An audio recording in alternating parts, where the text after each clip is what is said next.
Good day everyone, my name is Jey Tumapon, an automotive technology second year student. So for today's video, we will learn about the difference between gender and sex. Are you ready to grasp new learnings about today's topic? Then here we go! The term sex and gender are closely linked, yet they are not synonyms. In 1990s has drawn the distinction between them. The word sex be used to refer the physical differences between men and women, while the term gender be used in connection to the behavior and cultural practices of men and women. So, sex refers to the biological characteristics or natural biological differences between men and women. So, for example, the differences in the organs related to reproduction or the genital of a person. While gender refers to the cultural, social constructed differences between the two sexes. It refers to the way society encourages and teaches to have sexes to have indifferent through socialization. Example, the LGBTQ community. Shown on the board are the difference between sex and gender from the different attributes. So let's proceed to the concept of gender, sexuality, and development. Gender is a culture-specific construct. There are significant differences in what women and men can or cannot do in one culture as compared to another. But what is fairly consistent across culture is that there is always a distinct differences between women's and men's roles, access to productive resources, and decision-making authority. Typically, men are seen as being responsible for the reproductive activities outside the home, while women. Sexuality is distinct from gender yet intimately linked to it. It is the social construction of the biological drive. An individual's sexuality is defined by whom one has sex with. In what ways, why, under the circumstances, and with what outcomes. It is more than sexual behavior. It is a multi-dimensional and dynamic concept. Let's proceed to the four gender narratives that can be identified in the development discourse. We have Women in Development or WID approach, the Gender in Development or GAD approach, Post-Structuralism theory, and the Human Rights-Based Approach or HRBA. First, Women and Development Approach. This approach became popular in the development field as a result of the concern that women were being left out of economic development processes. The approach focused on the inclusion of women in development as a tool to increase the economic and social efficiency and development processes. Second is Gender and Development Approach. By the late 1980s, the GED approach came to the forefront. This approach sought to challenge root causes of gender inequality and increase women's access to resources and decision making. The GED approach focused on empowerment or increasing the agency of women and giving them the power to make control of their own lives, often through targeted trainings and workshops. Third is Post-Structuralism and Development. Post-structuralism theories critique a number of development practices and methodologies, particularly the power relations perpetuated by concepts such as development, development assistance, and women's in the developing world. These theories drew from post-colonial literary and cultural studies and assess the influence of colonialism on the development and conceptions of gender.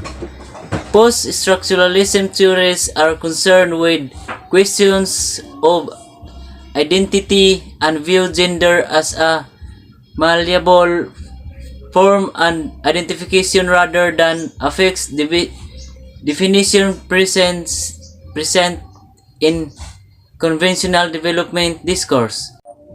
The last one is human rights based approach. This approach is based on the belief that education is a universal, inalienable human right that is interdependent with other basic human rights. This approach aims to ensure that all traditionally marginalized groups, including but not limited to girls and women, indigenous people, persons with disabilities, and linguistic and/or cultural minorities, have access to education. Gender mainstreaming is a commitment to ensure that women's as well men's concerns and experiences are integral to the design, implementation, monitoring and evaluation of all legislation, policies, and programs so that women and men benefit equally and equality is not perpetuated. So next is gender dynamics. Gender dynamics include the relationships and interactions between and among boys, girls, women, and men. Gender dynamics are informed by socio-cultural ideas about gender and the power relationships that define them. Depending upon how they are manifested, gender dynamics can reinforce or challenge existing norms. Gender dynamics is nothing but the way in which men and women are treated or behave differently in society, either with their own gender or with each other. The changes in gender dynamics and roles in society for an individual or group can be changed by either economic standing, age, or other factors. So let's proceed to the social construction of gender. The idea that gender difference is socially constructed is a view present in many philosophical and sociological theories about gender. According to the view, society and culture created gender roles, and these roles are prescribed as ideal or appropriate behavior for the person of that specific gender. Some argue that the differences in behavior between men and women are entirely social conventions, whereas others believe that behavior is influenced by biological universal factors to some extent, with social conventions having a major effect on generated behavior. The following are the sum of social constructions of gender. First, gender-based harassment. Girls are expected to conform to stereotypical generated appearances as are boys. Both male and female students regularly take part in policing gender boundaries through bullying. Second is adolescents' view of adulthood. Gender is a cultural construction which creates an environment where an adolescent's performance in high school is related to their life goals and expectations. Because most young women know they want to be mothers and wives, the choice of professions and future goals can be inherently flawed by the gender constraints. Third, is depression. High school continues to become a higher pressure environment with academic and social triggers increasing the expectations of adolescents. High school is a large transitional period for teenagers causing them to cope with these various transitions in different ways. Some negotiate and passages easily as others develop serious behavioral and psychological problems. The fourth is body image. There are many different factors that affect body image, including sex, media, parental relationships, and puberty, as well as weight and popularity. The intersectionality of these factors causes unique experiences for adolescents during this period within their lives. As their body changes, so does the environment in which they live in. Lastly, education. Due to the amount of time that children spend in their school, teachers are influential role models for many aspects of children's educational experiences, including genders, socialization.